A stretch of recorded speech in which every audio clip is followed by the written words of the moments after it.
Let's talk supply chain. So, welcome to the show, Bill. Sarah, thank you. Happy to be here. I appreciate the opportunity to chat today. Yeah, I'm so excited to have you here. I mean, this is the first of three special shows with the team at Gains because there's just so much to talk about. And I'm really looking forward to kicking things off with you today because I know you have a really unique perspective on the industry, and you and I share a number of passions, sustainability, customer success, just being two of those. And so I'm really looking forward to finding out more about you and about Gains. So why don't you start us off by giving us an introduction so we can get a feel for who Gains is and what you do before we do a bit of a deeper dive? Sounds great. Look, I would say the essence of what we are and where we come is in part where we come from, and also how we approach problems and sort of our attitude towards teams, customers, and the environment in which we operate. So to start, we're a 4-decade-old technology company, right? So that's a bit of an oddity. We think it's an essential asset for us. We're on our 6th generation of technology rework, where we've done some clean slate thinking, taking all this sort of battle tested learnings from prior generations of what we do, and what we do is in supply chain planning and design, and how we bring that forward using new tools, new ideas, and propagating that forward.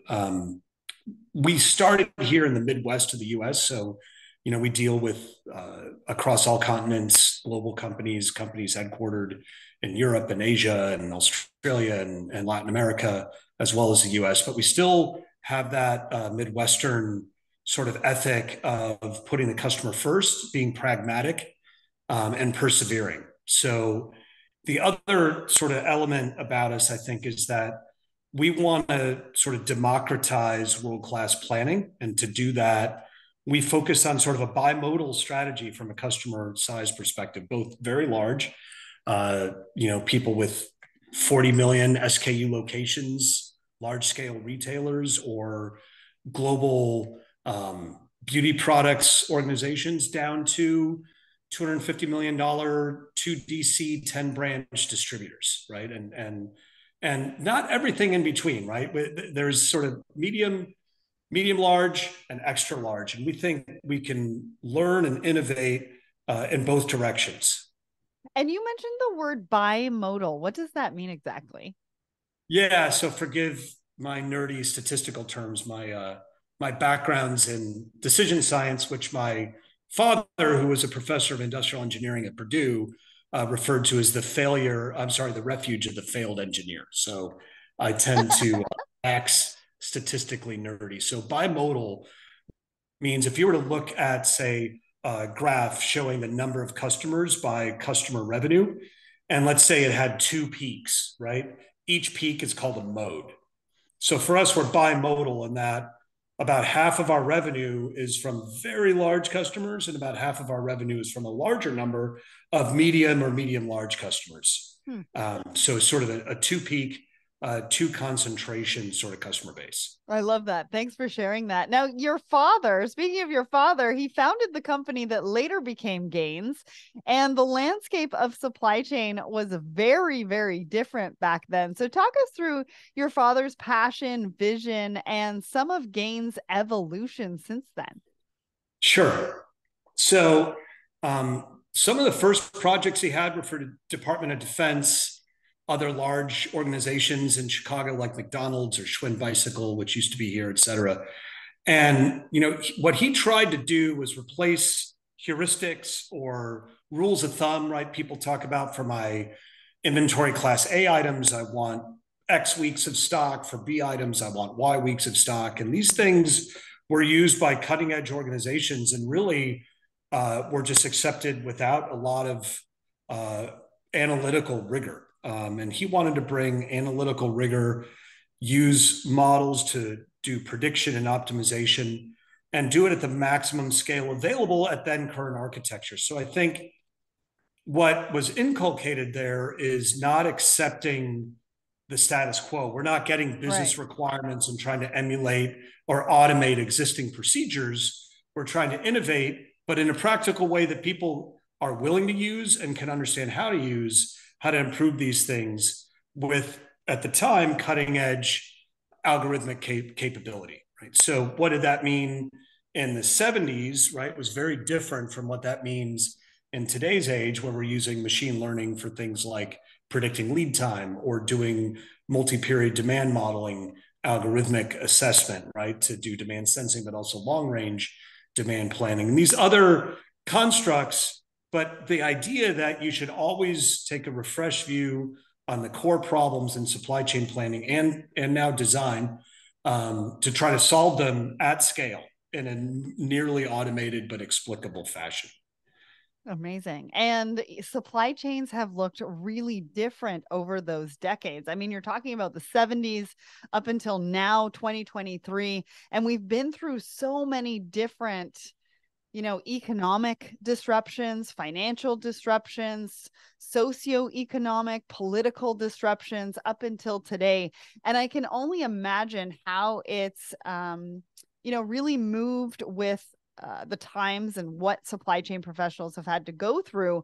But what I really like hearing is that he really didn't want to go with the status quo. And it sounds to me like you have kept that going throughout the years. And that's what we need when we look at partnering with a company like a Gains. And so after some time as CEO, you became co-founder last year. So talk to us about your vision.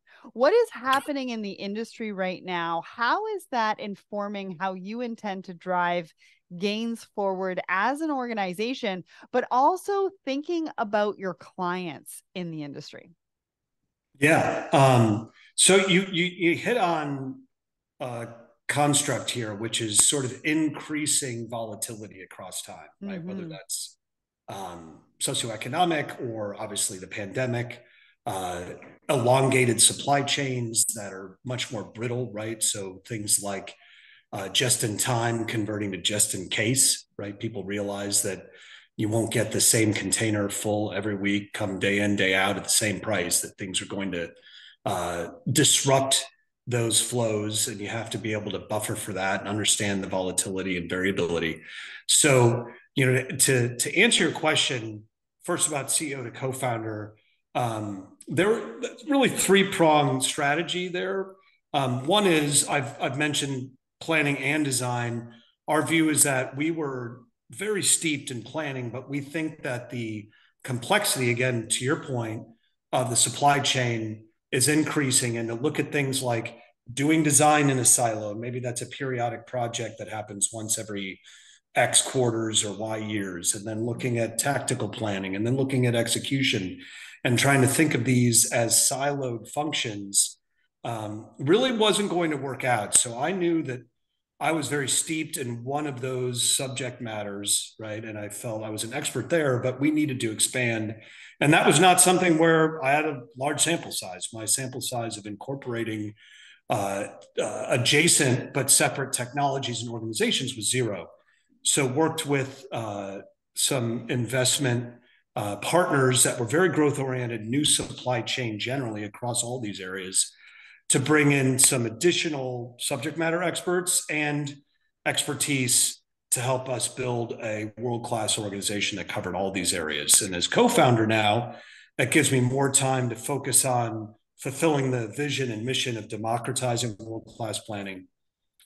But so the goal is to sort of help manifest our vision. And when you're running a company and worrying about revenue recognition and HR issues and accounting and tax optimization, you have less time to focus on the customer and the vision. So in this role, I'm grateful to have a lot more time to do that, including what we mentioned earlier about democratizing planning, right? And that bimodal, how do I take the largest global organizations' innovations and make them accessible to mid-tier and upper mid-tier companies? We think that's a big part of keeping, capitalism thriving, particularly those companies that are looking to do that in a sustainable fashion. And that's also where a bit of design comes in, because you can add, say, reduced carbon footprint as an objective for your design function, right? And that's by just accepting your flows and network as is. So these are great expansions, and I'm focused there, and then working with particular customers that are looking to embrace the entire vision, and making sure that we follow through and that these innovations are tested and successful. Yeah, I think the testing is key, right? We want to make sure that what we're building is not only right for us, but right for our customers, their customers. And I think you're right about design. I mean, if we think about the pandemic and how it's really changed how we look at supply chain and what that looks like, people are redesigning. Supply chain professionals are looking at how to redesign and replan, remap out that supply chain. And our vendors are overseas. Well, maybe we want to move some of that to Mexico, right? Which I know a lot of organizations are taking a look at. Where are the free trade agreements that can help us and enable us to move products a little bit easier?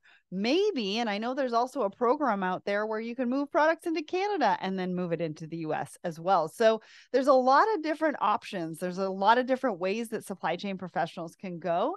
And I think it's really important that we not only can be creative in our design thinking as supply chain professionals and bring that creativity to light in our everyday, but then also testing and executing to make sure that it is what we think it's going to be for that organization.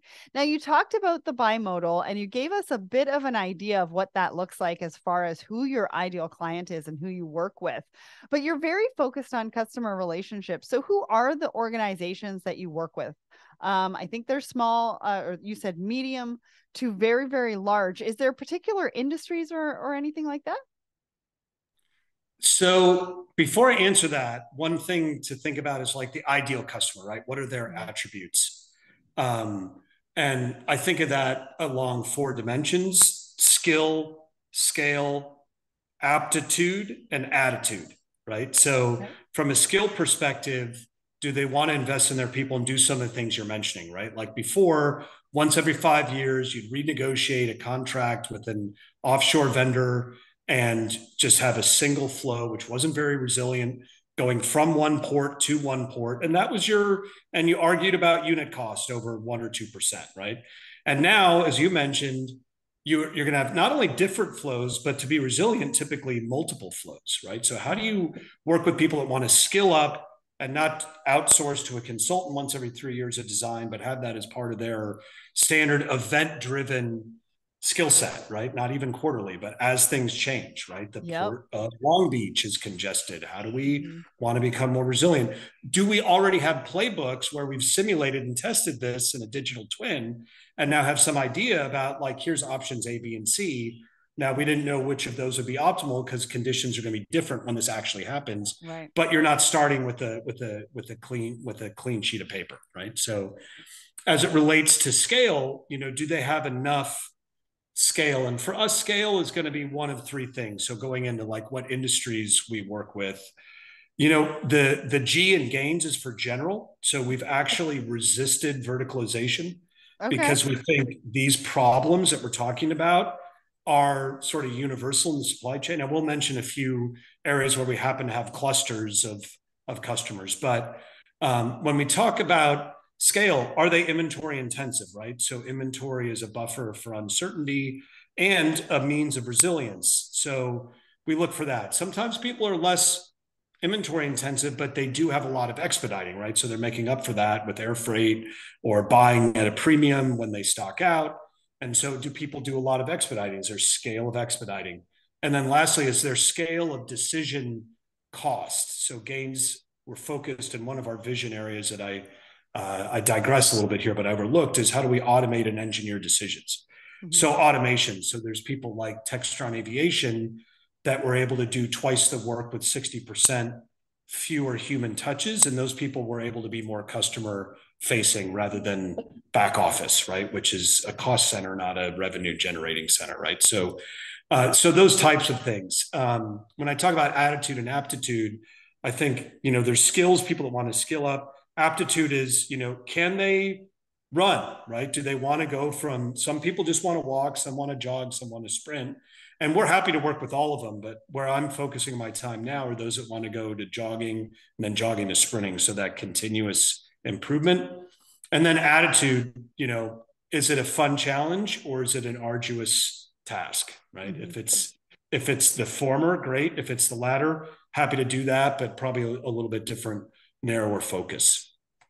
As it relates, sorry, I can mention just a couple industries. So, large scale distribution, including electrical distribution like Rockwell Automation and all of their, most of their authorized distributors, metals, discrete manufacturing, some retail.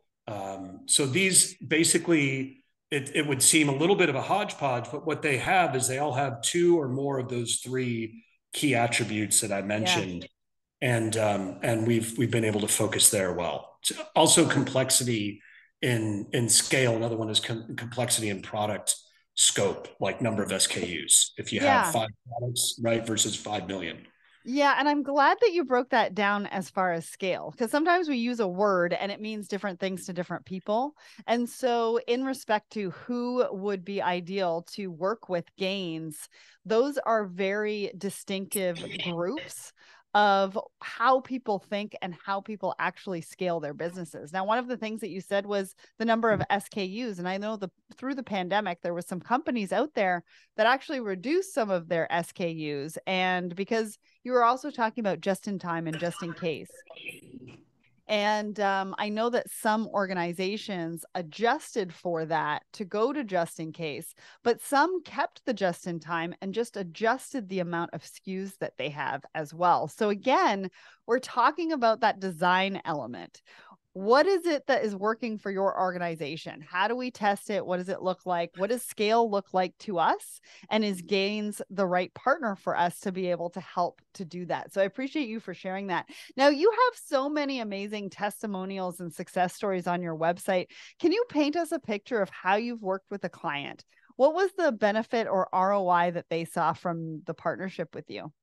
Thank you. Great question. Going back to the one point you made about design and SKU management, or often called rationalization, that's you raised a great example. Like maybe you have, 200,000 SKUs and it should be 40. The design elements really help you manage that and understand how to qualify that and how you can trade off complexity for revenue and sort of the long tail management quandary. But getting into sort of how do we go in and understand, is that the area of value elsewhere? To your direct question here, we try to look at doing pilots to estimate impact with real data, right? And that can be as detailed as running a holdout data set where we roll back 6 months and say, what would have happened had we used these models over the last X months, right? Mm-hmm. Secondly, we try to look at how do we take those impacts and think of a simple quadrant of, we call it milk and honey, right? That's high impact, low time, low effort, right? So that's sort of up here. And then you have, say, high impact, larger effort, right? That might be transformation, quote unquote. But so many projects get mired in this digital transformation mindset, and they die of their own inertia or they descale it to the point where it's a shadow of its original aspiration. Our credo, and I hate to sound cheesy, but it says move forward faster.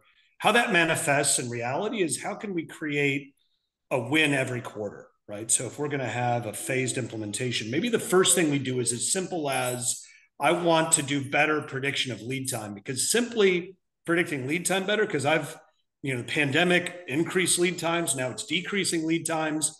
And we still have the same lead time we had in there when we created the item 4 years ago. And maybe just that can, create a 10% inventory reduction or a 30% reduction in stockouts. So we've focused on those elements. For example, for Q1, Q2 could be demand planning, Q3 could be purchase line automation, right? And decision automation. That's a sort of a random sampling, but that sort of phased approach. And then lastly, doing things as a fixed fee. So creating the first of all, a joint accountability. We're trying to get this done. Nobody has an incentive to go long, right? If you're billing hours, and you can be very ethical, but there is a subliminal incentive that as this grows, right, so does our revenue. And for us, we're very focused, to your direct point, on how do we generate 500% recurring return on investment, right? Looking at that impact quadrant. How can we find that so that as the investment in time and subscription or whatever else grows, right, that we're always delivering a 5X on that? And that project quarter one is paying for quarter three, right? It's not one lump sum and then maybe you get some return 5 quarters hence.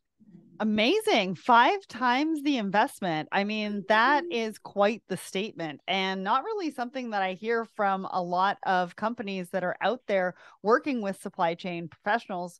But really what that means is you're partnering for not only their success, but also for their growth as well. And so I like to hear it. I'm sure the audience is liking to hear that too. Now let's talk about how decisions within the supply chain have changed. Because I know that obviously right now there's a lot of talk about AI and ML. I mean, is that really the solution? How do you feel about that?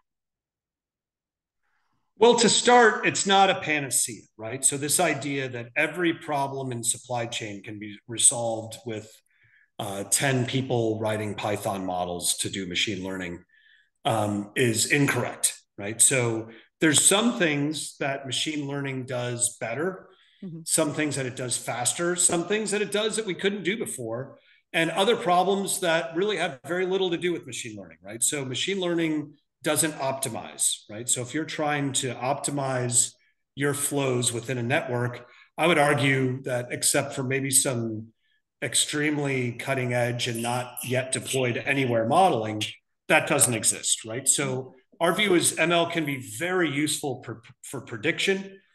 So we use that to, I mentioned a couple of cases, predict lead times. It can help predict demand where you have a model by period rather than the best model, best fit model for every period. Because for example, if you ask me what's the weather likely to be tomorrow, my forecast model is what's the weather today. Right. That's probably going to beat any other model you could come up with.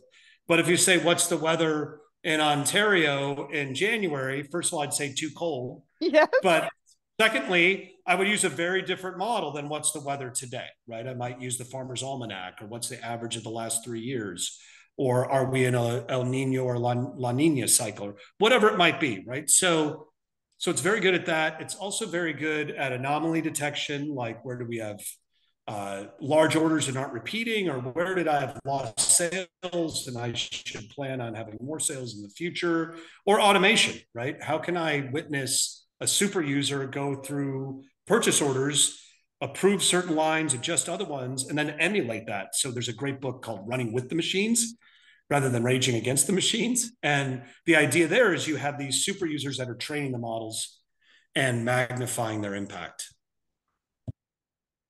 Well, and you talk a lot about democratizing the supply chain. So talk to me a little bit about that. What exactly does that mean? What kind of impact do you think that's going to have on the industry? So, first of all, what does it mean? It means that you don't have to have a large transformation project to stand up something that has high value, right? And that means that you need to have a system that out of the box can do some self-parameterization, right? How can we go into an organization that has little or no or seriously backlogged decision science teams and bring machine learning to them, right? In a way that uses data that's reasonably available, right? Doesn't require a long tail, cleanup of data, right? Everybody talks about garbage in, garbage out. And our view is you do what you can with the data that's available, given its quantity and hygiene, right? And then you need to work with that, not try to work through it, right? So it means also that we're looking at companies that are in the growth cycle and maybe hundreds of millions of dollars of US revenue rather than billions of dollars. And how can they run their supply chains at 80 to 90% of the efficiency of people with a lot more scale and a lot more resources? So what does that mean? We think it sort of means harnessing a little bit of the entrepreneurial spirit, right? Mhm. We don't want to see an ossified climate where four companies dominate every industry. We think innovation declines, and upstarts don't have scale, but they need, world-class capability to compete. And that's what we're trying to bring. Interesting. And I like the entrepreneurial spirit. I mean, we talk about bringing back innovation, creativity, giving supply chain professionals more time to think strategically as well when we think about AI, ML, maybe some robotics, right? And I like the fact that you're talking about entrepreneurship within an organization as well, because that sparks innovation. It sparks responsibility. It sparks actually owning what it is that you're doing and how that's going to affect your supply chains, your customers, the organization. So, can you tell us about your recent customer conference? It's called the Gains Summit. What was on the mind of your customers, and what is Gains delivering that is bringing sold out crowds to the event? I mean, sold out crowds to a user event. I mean, that's pretty outstanding. And so, what were some of the standout memories or discussions that people are having right now? Sure, yeah. Look, it was exciting. So the first time I ran that 25 years ago, we had two lecture halls at the University of Chicago where I went to school Mm-hmm. and struggled to fill those, right? Okay. Did some presentations in Harvard graphics, right? So this was a humble beginning, right? And so to actually turn people away, why do I think that occurred, right? First is we're trying to both listen to our customer base. It's very bi-directional conference. This is us saying, here's what we want to sell you next year. It's us trying to say, what are the problems with which you're contending, and how can we work together to brainstorm solutions? Here's some tools that we provide. Here's what we want to build into the solution that's templated and ready to go. Give us feedback on that. Is this hitting the mark based on where your problem sets are? And so I think that the bi-directional nature, the combination of being innovative and pragmatic, and then the ability for these people to share ideas amongst each other where we're not chaperoning any of that. And we really encourage that throughout this.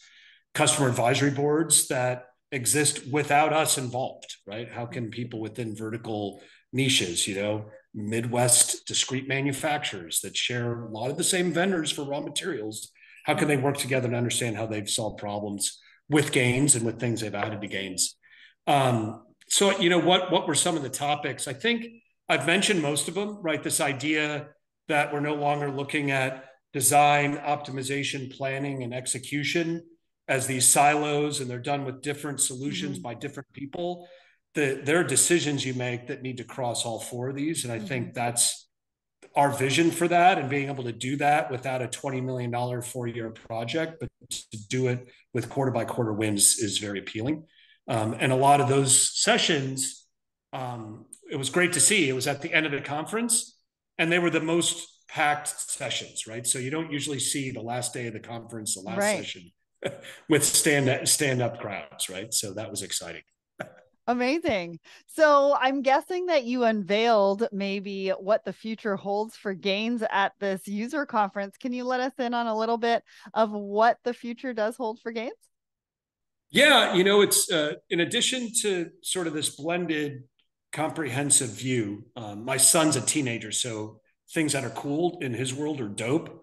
And I like that because dope is design, optimization, planning, and execution. Okay. So anyway, I get it. My marketing team hates when I say Gains is dope, but I still say it because I can.